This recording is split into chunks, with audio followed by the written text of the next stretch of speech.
Classification, periodic classification. First हमने discuss किया था डोमिनियस लॉ ऑफ ट्राइड्स को, अभी हम डिस्कस कर रहे हैं Newland law of octave. Newland law of octave in 1864 he arranged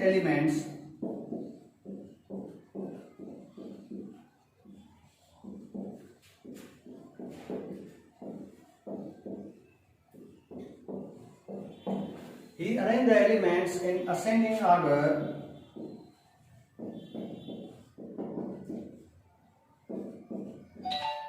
increasing atomic mass।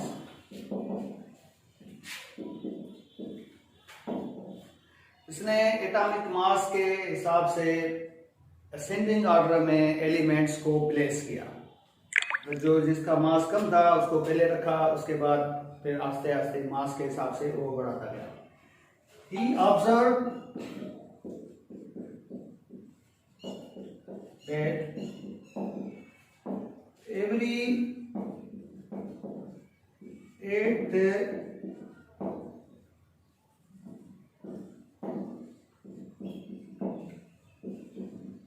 8 element resemble the first one।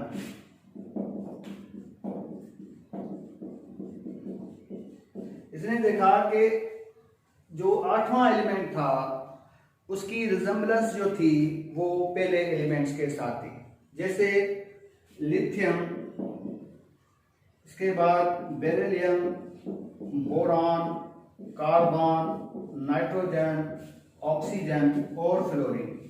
तो इसने 7 ग्रुप्स में 7 पीरियड्स में इसको जो ना वो रखा, और इसने देखा कि जो 8वां एलिमेंट आ रहा था वो आ रहा था सोडियम। सोडियम की रिजेम्बलेंस जो है वो लिथियम के साथ है, बेरिलियम की रिजेम्बलेंस मैग्नीशियम के साथ है, बोरान की रिजेम्बलेंस एल्यूमिनियम के साथ है, कार्बन की रिजेम्बलेंस सिलिकॉन, फास्फोरस और सल्फर एंड क्लोरीन। तो अगर ये इस ग्रुप और पीरियड्स में देखा जाए तो इसने इस पीरियोडिक टेबल को एक टेबुलर फॉर्म दिया और 7 जो ग्रुप्स बनाए, और देखा कि जो 8वां एलिमेंट आ रहा है उसकी रिजेम्बलेंस पहले एलिमेंट के साथ हो रही है। जैसे हमारे पास जो 8वां एलिमेंट लिथियम के नीचे जो आ रहा था सोडियम, तो लिथियम और सोडियम की केमिकल और फिजिकल प्रॉपर्टीज आपस में रिजेम्बल कर रही है। इसी तरह से बेरिलियम की मैग्नीशियम के साथ रिजेम्बल कर रही है, और बोरान की एल्यूमिनियम के साथ, कार्बन की सिलिकॉन के साथ, नाइट्रोजन की फास्फोरस के साथ, ऑक्सीजन की सल्फर के साथ और फ्लोरीन की क्लोरीन के साथ। तो इसने उस वक्त जो एलिमेंट मौजूद थे 56 एलिमेंट मौजूद थे, उन सब एलिमेंट्स को उसने अपनी टेबल में एक्यूमुलेशन किया या उसमें उसको प्लेस किया। ये पहला साइंटिस्ट था जिसने एक टेबुलर फॉर्म को की अरेंजमेंट की। अब हम इसके कुछ एडवांटेजेस और डिसएडवांटेजेस की बात करेंगे। तो इसके एडवांटेजेस क्या हैं? तो इसका जो एडवांटेज ये है कि ये इसने अरेंज किया एलिमेंट्स को इन ग्रुप्स ऑफ सिमिलर प्रॉपर्टीज।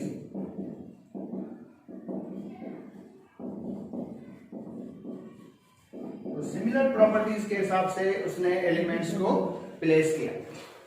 दूसरा इसका जो एडवांटेज था वो ये था कि इसने ऑल एलिमेंट्स को जगह दे दी, एक्यूमुलेशन की। ही एक्यूमुलेट या ही place all elements present on that time।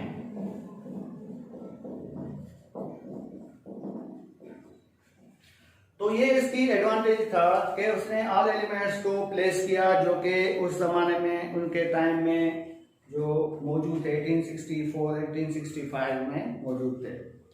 अब इसकी जो डिसएडवांटेज भी था, तो इसका जो डिसएडवांटेज था वो ये था कि नोबल गैसेस, जो नोबल गैसेस उस जमाने में डिस्कवर नहीं हुई थी, जैसे ही नोबल गैसेस डिस्कवर हुई तो 8वां ग्रुप जो था वो नोबल गैसेस का आ गया। तो इस हिसाब से नोबल गैसेस जो ना वो इसके ग्रुप में प्लेस नहीं हो सकती थी। और इसके अलावा जो हेवी एलिमेंट्स थे जिसको हम ट्रांजिशन एलिमेंट बोलते हैं, तो उसके लिए भी इसने कोई जगह नहीं छोड़ी थी। तो इसके ये 2 डिसएडवांटेजेस थे। Thank you very much.